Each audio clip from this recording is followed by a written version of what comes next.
پیارے طلباء و طالبات، السلام علیکم۔ آج ہم 10ویں جماعت میں تیسرا سبق پڑھیں گے، بھارت کا تہذیبی ورثہ، سنگ تراشی اور تعمیرات۔ گجراتی میں بھارتનો સાંસ્કૃતિક વારસો શિલ્પ અને સ્થાપત્ય۔ تو سب سے پہلے سنگ تراشی یعنی کیا؟ سنگ تراشی کسے کہیں گے؟ تو چھینی اور ہتھوڑی سے لکڑی، پتھر یا دھات پر تراشنے کے کام کو سنگ تراشی کہتے ہیں۔ سنگ تراشی کو گجراتی میں کیا کہیں گے؟ شلپ کہیں گے۔ اس کے بعد ہے تعمیرات۔ تعمیرات یعنی تو تعمیرات کا آسان مطلب ہوتا ہے تعمیری کام کرنا۔ سنسکرت زبان میں تعمیری کام کے لیے واستو لفظ کا استعمال ہوتا ہے، جو بہت مشہور ہے۔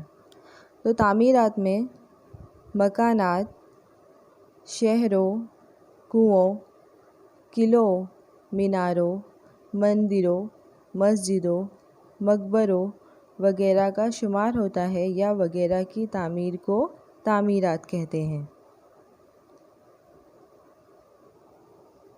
اس کے بعد دیکھیں گے قدیم بھارت کا شہری منصوبہ، پراچین بھارتનો نگر آیوجن۔ تو بھارت قدیم زمانے سے شہری منصوبے کے میدان میں ماہر ہے۔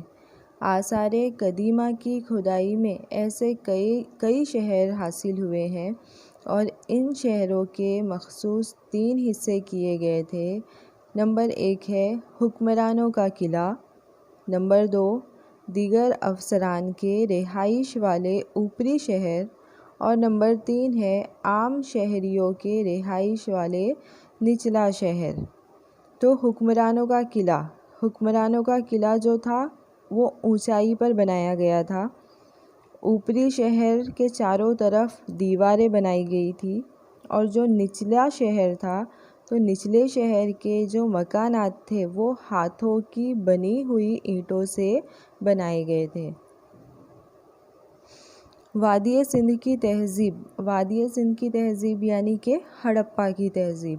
تو وادی سندھ کی تہذیب کی عوام نے تعمیرات کے میدان میں اس زمانے کی تمام تہذیبوں سے خوبصورت شہروں کو آباد کیا تھا، جس میں ہڑپا اور موہن جودڑو نامی شہر اہم تھے۔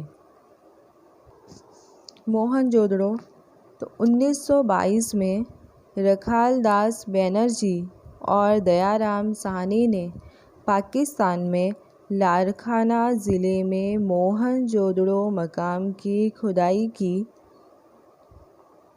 اور کھدائی کے دوران انہیں ایک بڑی تہذیب کے آثار حاصل ہوئے۔ تو موہن جودڑو کا مطلب ہوتا ہے مردوں کا ٹیلہ۔ اب موہن جودڑو شہر کا دیکھیں گے ہم شہری منصوبہ۔ سب سے پہلے مکانات دیکھیں گے، تو یہاں کے مکانوں کو سیلاب سے بچانے کے لیے اونچے چبوتروں پر یعنی اونچے اوٹے پر بنایا جاتا تھا۔ دولت مند لوگوں کے مکانات 2 منزلہ 5 سے 7 کمرے والے ہوتے تھے، جبکہ جو غریب لوگ تھے ان کے مکانات 1 منزلہ اور 2 سے 3 کمرے والے ہوتے تھے۔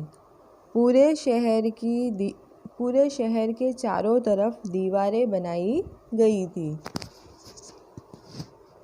مکان کے دروازے عام شاہراہوں پر نہیں بلکہ گلیوں میں کھلتے تھے۔ یہاں ہر ایک مکان میں کوٹھار، باورچی خانہ اور حمام کے آثار حاصل ہوئے ہیں۔ ہوا اور روشنی کے لیے کھڑکی اور دروازوں کا بھی انتظام کیا گیا تھا۔ اس کے بعد دیکھیں گے موہن جودڑو شہر کے راستے۔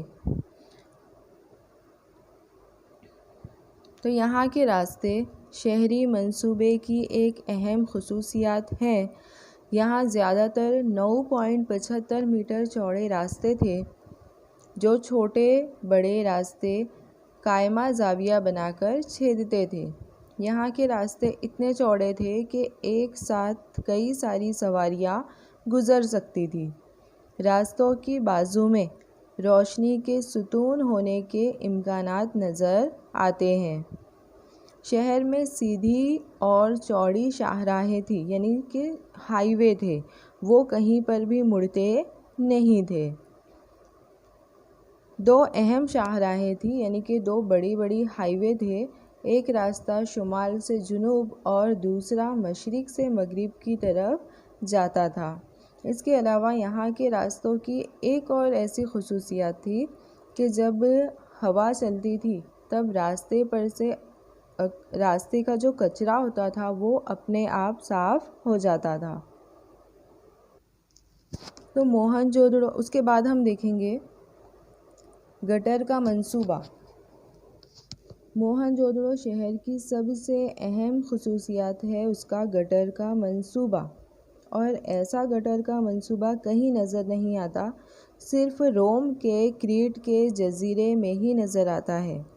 شہر کا گندا پانی نکالنے کے لیے گٹر بنائی گئی تھی۔ ہر ایک مکان میں ایک کھار کنواں بنایا گیا تھا، اور گٹر کے منصوبے سے لگتا ہے کہ اس زمانے میں میونسپلٹی جیسا انتظامیہ ہوگا۔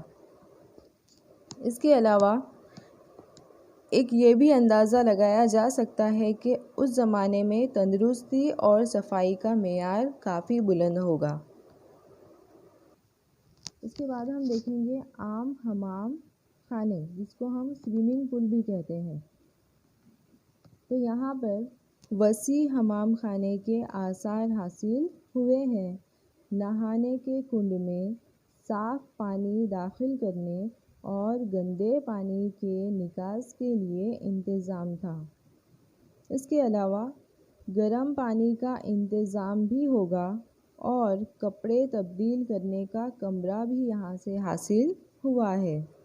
تو مذہبی تقریبات میں، یعنی کوئی پروگرام کے موقع پر یہاں کے لوگ حمام کا استعمال کرتے ہوں گے۔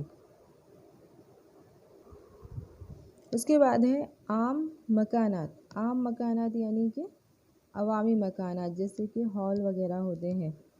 تو موہن جودڑو سے عوام کے استعمال میں آنے والے 2 مکانات حاصل ہوئے ہیں۔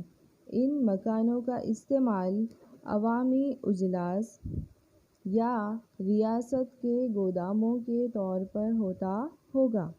مکانات کی ایک قطار یہاں سے حاصل ہوئی ہے جو فوجیوں کی بیرک ہوگی، ایسا مانا جاتا ہے۔